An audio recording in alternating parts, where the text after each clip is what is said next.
All right. Hello, everyone. Happy Monday. We're here again to discuss. Today is a health topic, Zoom, and it's a super hot one because I think this is the most number one question that I get is what to take for diabetes. And not to mention, it's just the number one question that I always get, but I mean, the population that has diabetes is insane. It has tripled over the past 20 years. This has surpassed global projections. Very sad. So we're on a very sad track. And this is a lifestyle disease. We want you guys to really understand that, and that's what we're going to drill in today. Drilling it. Because the reason I guess I feel like so strongly about it is because I know that it can be prevented. And it doesn't take that much work, but you do have to put the work in, but it can be prevented. Whether your family has everybody in your family has diabetes or not, this can be prevented. It does not have to be for you. Sometimes reversed. And so sometimes reversed, exactly. So a lot to talk about. So I'm going to let Ryan start to dig in and open it up with diabetes, and we'll take from there. Yeah, it's like I'm going to try to keep it lighthearted in a way and jovial because it's such a doomy and gloomy topic. Like Lisa said, it's sad, but there is a silver lining, and that is that a lot of this can be prevented and much of it can be reversed, and what we're going to talk about today. So to get started though, let's do a quick, I want to identify a continuum of care, the way that it kind of flows. And this is just more of a sort of Western medicine approach to it. It's starting to spread global. But so if you go into primary care and you have your blood work done, you come back in for your checkup and you're reviewing your labs and you see your fasting blood sugar is a 95, whatever, high 90s. Not much is said, if at all. Come back and it's 115. I'm not even sure much is said then either. Although that range at 115, you are now pre-diabetic. At the 95, you're on the high end of normal. And then in the 115 range, you're certainly a pre-diabetic. And many providers really won't dig in at that time, surprisingly. So then you come back, nothing can really be done. They're not going to prescribe anything or do anything or really consult on it. Then you're going to come back and it's going to be 126 milligrams per deciliter, which, according to our, medical guidelines, you are now clinically type 2 diabetic. Again, I'm really kind of drilling in on the type 2 diabetes. Today, we're going to discuss insulin resistance and type 2 diabetes. There's also a continuum there. You can be insulin resistant and not diabetic, but of course, type 2 diabetics do have some insulin resistance, of course. So, but that example though, that example of now you're at 126 milligrams per deciliter, now you can receive medical care. So now you'll get a prescription. Now you'll get a follow-up appointment. And and there's your kind of cycle, right? And that's where most people get stuck. They do get told that there's opportunity to make changes in lifestyle, but they don't typically receive any real intensive instruction. Right, or an intervention, prevention. Right. Say at the 95 mark, hey, look, Susie, you're creeping up there, so let's do a little bit of lifestyle modification so we don't get higher and reach that diabetes to diabetic range. Yeah, sure. So, all right, so from insulin resistance all the way to type 2 diabetes, we're not going to talk about drugs, medications, pharmacotherapy. We're not going to talk about insulin. We're not going to talk about checking blood sugars or really any of those numbers for the most part. Today's going to be more so about the costs, the implications, the things that we can do to reverse it, the positive approach to it, the lifestyle approach to it, and of course, the way that supplements can tie in along with other pillars of healthcare. So yeah, we'll kind of go from that perspective. So here's the deal. At least half of the United States population is either pre-diabetic type 1 or type 2. That does not cover the insulin resistant crowd. There's potentially insulin resistance in people that are young, skinny, but sedentary. And so there's a distinction as well. So insulin resistance is really, so what does that mean actually? That's probably what we should start with. Let's try to define that. It basically means that the body continues to release more insulin because the body is not uptaking blood sugar properly, or the body just doesn't recognize the insulin as well, the sensitivity to it, so that the blood sugar can be two ways. It can go elevated or it can kind of be normal, but there's going to be an increased amount of insulin. The body is overcompensating. It's not metabolically correct in this process. And so a lot of it has to do with metabolic dysfunction. That's another keyword I guess we should try to define too. So when you look at somebody and you talk about metabolic dysfunction, what does that mean? Well, there's clinically metabolic syndrome, which is 5 criteria. And if you have 3 out of that 5 criteria, that is technically metabolic syndrome. And that's high blood pressure, it's high triglycerides, it's high blood pressure, it's obesity, and I think it's low HDL. I said blood pressure, obesity, HDL, and then triglycerides, I think. But anyway, there's 5 criteria. If you get 3 out of those 5, you're metabolic, you have metabolic syndrome. But the word metabolism is really 2 things. It's catabolism and anabolism. So it's the body constantly making and breaking down. So anabolism is building things up. It's usually an energy demand, whereas catabolism is things breaking down and usually gives off, energy. So, yeah, I mean, that's an important distinction, because when we start talking about metabolic dysfunction, the next word that enters into the conversation is usually inflammation. And then you start talking about chronic disease.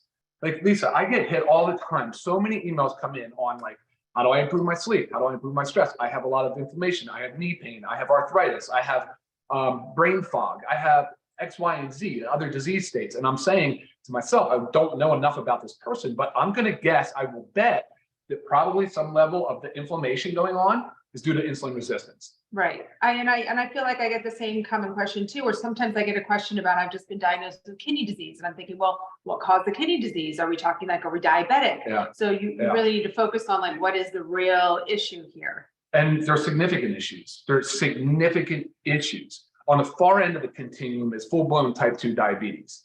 And that is obviously needs to be treated with medications and intensive care, because very quickly type 2 diabetes escalates into some severe negative outcomes, right? So of course we know that insulin resistance and inflammation lead to the 3 big killers, right? You're going to talk about heart disease, you're going to talk about cancers, and neurodegenerative diseases like Alzheimer's and Parkinson's and dementia, right?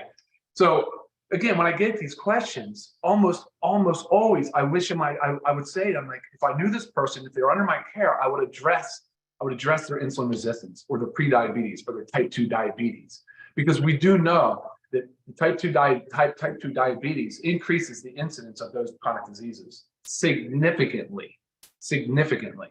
And there's so many other quality of life measures that start to deteriorate and rapidly. So the number 1 cause of amputation is type 2 diabetes. Number 1 cause of kidney disease, diabetes. Number 1 cause of retinal disease, so like vision loss, diabetes. It's because the body is not able, the high levels of sugar are just so inflammatory. The cells that are not able to take up the sugar properly and conduct the metabolism. And so there's so much inflammation. I mean, that's those little blood vessels we just described, right? So, I mean, the outcomes are poor, but again, the silver lining in this whole thing is the fact that we can change. We can make lifestyle changes, and we can alter the course of this really, really debilitating and costly disease.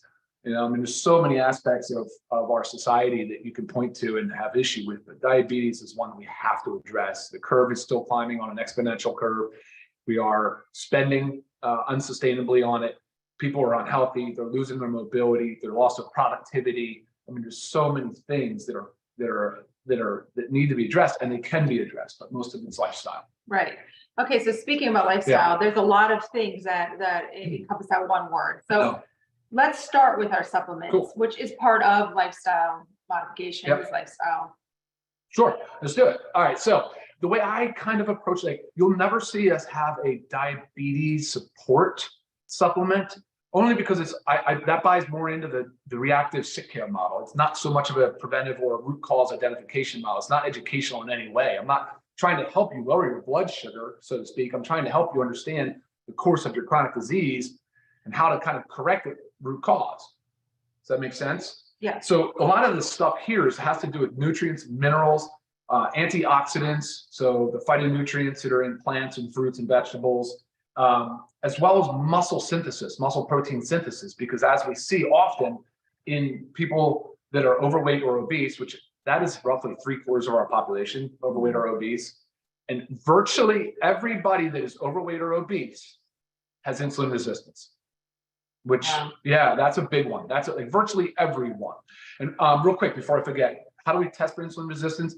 There's obviously blood sugar fasting sugars, but that's probably not as reliable as an oral glucose tolerance test. So if you guys are out there and you're very concerned, if you're overweight, you're obese, or even if not, if you're at your provider and you want to know, you want to identify, oral glucose tolerance test is the way to go. Is that similar to like what I did when I was pregnant? That's the glucose load. Yeah, Okay. they give you a glucose You get to test. drink a nice, disgusting sweet drink. Yeah, exactly. And then they mount it to you every 30 minutes, I think, over 2 hours for your Right. insulin and your glucose levels, and then they can see how those two match up. But our approach to this was saying that, look, we know fat cell. Okay, how about this? We know that muscle cells are the biggest user of blood sugar, right? So it's better than fat, So, and with that said, lean muscle mass is probably the best, most effective way to start to correct blood sugar imbalances and insulin resistance. Right. So making sense out of that, it's more the more muscle that you have on your body, the better it's able to use the sugars in your blood. For the most part, I mean, simplified. Yes, the layman's terms, complete yeah. layman's terms. Yep. Yeah. So that way it's clearing from our blood. It doesn't have that chance to get into this high blood sugar level. Yeah, I guess that's a way to look at it. Sure. And we have so like vitamins, nutrients, they're involved in enzymatic reactions and chemical reactions in the body. And we just talked about how what say metabolic dysfunction is. And again, that word metabolism comes into play. Well, those are all biochemical reactions. When you think of like magnesium, to my mind, it immediately goes, there's like 300 biochemical reactions in the body that utilize magnesium. We know vitamin D plays a lot of role. In the multivitamin, you have the B complex as well as other nutrients and minerals. And so factor 4, you have an anti-inflammatory support system, right, with the ingredients in there. And then you add in the muscle protein synthesis stuff. You have the amino acids, the protein. And then I said phytonutrients. So the reds and the greens, packed, loaded, full with phytonutrients and antioxidants. And antioxidants, I don't know how many antioxidants there are, but there's a lot. There's a lot. So the more broad range of antioxidants you can get, the better. And that was the concept with using some of these like superfoods, high nutrient density, right? Not as common foods, not things that you won't find broccoli or cauliflower in here. But that's the concept, right? Is to help, because again, in that inflammatory process, the body's generating a lot of free radicals. And so you want the antioxidant as to combat all of that free radical damage that can be done. Right. Yeah. And basically what we have here, we've just pulled out our ultimate wellness pack. Okay. And because again, ultimate wellness, like that's the goal here. It's metabolic homeostasis. Like you've got to be consuming all this stuff so your body is getting what it needs and it can thrive, it can work for you. Being deficient in just one vitamin or mineral can cause a whole slew of issues within your body. So you've got to think about that. It's not hand picking, well, which one do I need for my diabetes? Guys, this is all whole health. You're changing your lifestyle here, right? We are preventing this or we are trying to reverse this. You need this stuff. In addition to supplements, right? There are other things. We can even since we're just talking about nutrition, we can just go straight into the diet side of it. Okay, sure. It's what you eat, how much you eat, and when you eat. Okay. These all play a big role in managing. I was going to say managing diabetes, not that. Preventing illness, but managing that homeostasis that we want, managing a balanced blood sugar. Eating a proper diet, it helps you lower your blood glucose, your blood pressure, increases your blood flow. It helps you maintain a healthy weight. It helps you put on muscle mass, helps you sleep better. I mean, there's so many things that a good nutrition can do for you. I was actually just reading this study that was talking about our timing of eating. And I know a lot of times we talk about, time restricted eating, right? Intermittent fasting. A lot of people, there are all different kinds out there, but a most common one is the 16-8, right? Where you're fasting 16 hours and eating for 8. And it's very common for us that we will, for the majority, that we fast throughout the day kind of till we hit our 16 hours. So maybe it's like noon or 1 o'clock, 2 o'clock. And then we have our eating window. But this study was showing that that we actually do better. Our glucose tolerance is greater in the morning. So think about if you just flip-flop that 16-8. Say we woke up and within an hour that we ate our breakfast. And then we ate for 8 hours. And then we did our 16-hour fast. After reading this, I just kind of thought like how that can really benefit blood sugar. So if you are one of those that does do intermittent fasting, try to see, and you do it in the later half of the day, see if you can flip-flop it. And if you don't do intermittent fasting, try to incorporate it into your lifestyle. That will definitely help. Another tip with diet is we know about food combinations, right? Don't eat fruit by itself. Don't eat carbohydrates by itself, because that causes a spike in blood sugar. And we want to work on a balance. I always talk about like peaks and valleys versus, rolling hills. We want rolling hills. So say you have your berries with some yogurt. You have the fat and the protein. That's going to help balance and stabilize that blood sugar. Same thing goes, what's another example? Toast. If you want a piece of toast, put some avocado on there, right? You have your avocado toast. That's going to help balance your blood sugar. So little tips there. You'll eat sometimes differently in a state of health or a state of disease, right? Like if you have a full-blown type 2 diabetes, you're really trying to make corrective action. You probably, even though some fruits, and we're talking about natural sugars now, some fruits are lower than others. There's still a time where you like, if you're really trying to kick and get out of diabetes, you really need to definitely avoid added sugars. Right. 100%. Like no sugar added. No fried foods.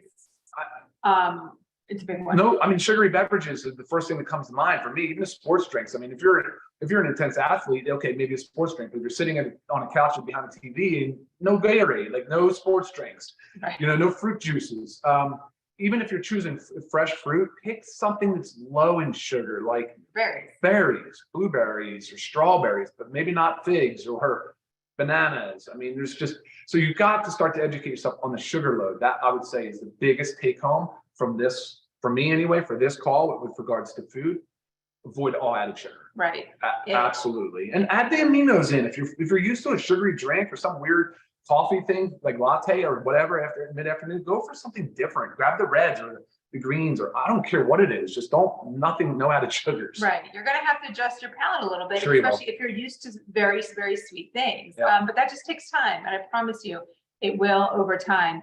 Things will start to taste sweeter even when they're not that sweet. I do want to remind people, guys, this is not just for diabetics. So if you're in that category, you're sedentary, but you're lean, you still potentially have insulin resistance. And that needs to be taken seriously. So dietary changes must occur, and it should start with eliminating added sugars. Right. And that should roll right into exercise, because you were just talking about, that being sedentary. Yeah, you can go as far down the literature rabbit hole as you want. Every time, without question, it ends with the same thing. If you want to reverse type 2 diabetes, it's exercise. Whether it's the anaerobic, type or zone 2, whatever it is, but you can find more information online. We don't have time to get into that today, but it is exercise. It is weightlifting. It is putting on lean muscle mass. I mean, it absolutely is. That is a fact. That is a proven fact. Exercise is the key component to lifestyle therapy, the key component. So like you could think you're doing everything right, but if you're sedentary, guys, the sickness and disease is still gonna haunt you, creep up. It's inevitable. It's the uptake of glucose. It's the way that your body uses sugar.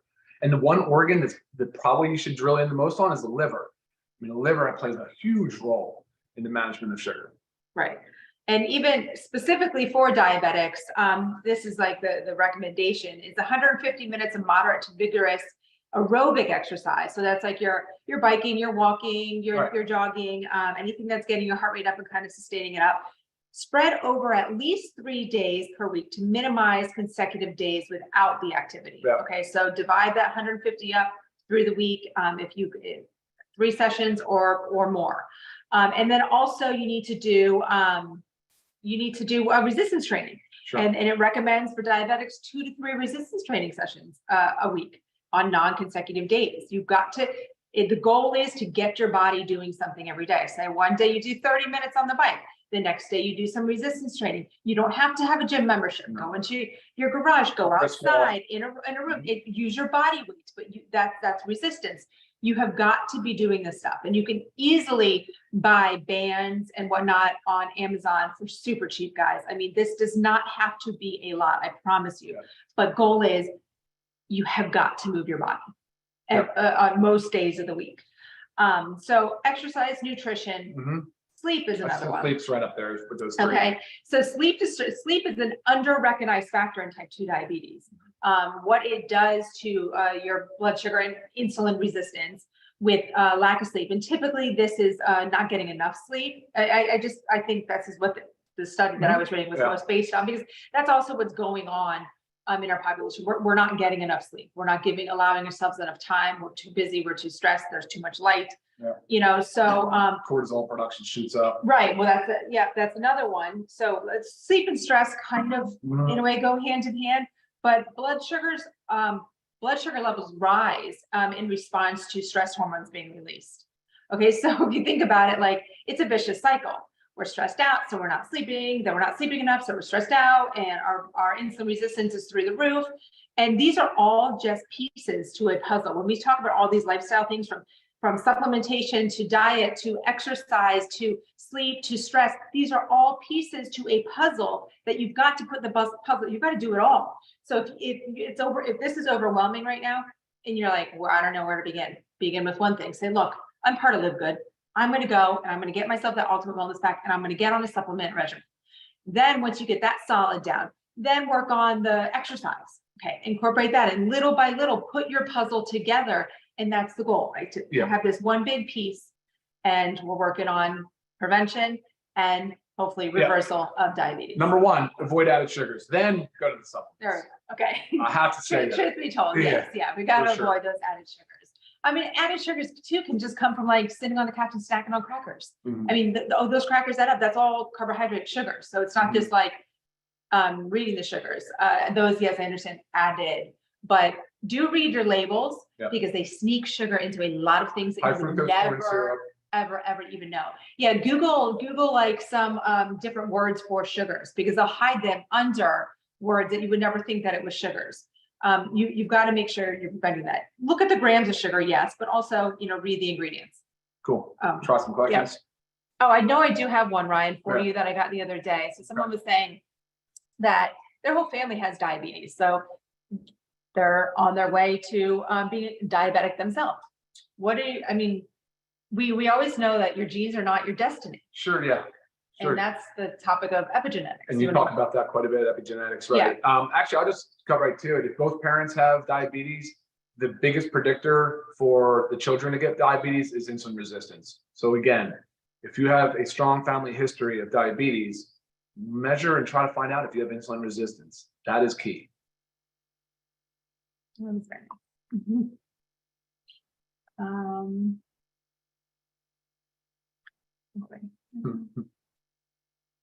Oh, nice. 13 miles on a stationary bike. You go, Pam. Tear it up. Love it. But that's such a great thing. So like, okay, look, you have a 20 to 30 minute Zoom you're about to watch. Right. Get on a bike, walk, put it in your, headbuds in your ear and go for a walk outside. Cleaning the house is exercise. Yes, move your body, but also remember we need, I'm very big on this. I love activities of daily living. Okay, we're cleaning, we're doing this, we're moving, maybe we're working outside for a little bit. Activities of daily living, those are important, but we also need to have structured exercise. You've got to make a point to think, I am doing my 30 minutes of cardio today. Tomorrow I'm doing my 30 minutes resistance training. It has to be structured to really be effective. I don't know if that was one you wanted to, I know it's hard because we're not talking about type 1. I'm avoiding pharmacotherapy questions. Okay. I don't want to go there. I have 5 holistic centers, and these are the greatest products ever. Awesome. Thank you, Jenny. All right. So, yeah, that's it. So I would say too, there's a group that we started on Facebook, right, Lisa? Can you comment on that? Because it's just really about encouraging and promoting active lifestyle. Yes. So the goal with this, guys, is we just want to get more people out there using our products in a healthy way, active way. So it's Living Good with Ryan and Lisa. And it's really just to motivate others, motivate yourself, share how you're using our products to better your life. Whether it's, honestly, whether it's the new sleep patch to help you get that solid sleep that you need, so then you can exercise tomorrow because you haven't been able to exercise because you're not sleeping and you're tired. Whatever it is, we're all working on improving ourselves. And it's nice to share it with others so we can not only get ideas from others, but just the energy and the motivation is a huge part of it. So it's really not designed for like questions and whatnot. It's really just to share. Hey, just post a picture of you exercising and moving. Right, Yeah. mixing your aminos and then going out for sure. a walk. You know, it's just share how you are bettering your lifestyle with LiveGood. Absolutely. Okay, We'd awesome. love to see it. All right, we're at 25 minutes in. Okay, that's pretty good because this one I feel like we could get going and going and going. But guys, yeah, so puzzle pieces, start somewhere and then put that puzzle together so we can work on preventing diabetes. Eliminate added sugars. Start there. Please. All right, guys. Any further questions, go ahead and shoot me an email. Thank you so much for watching. You guys have a wonderful week. Yeah. Bye now.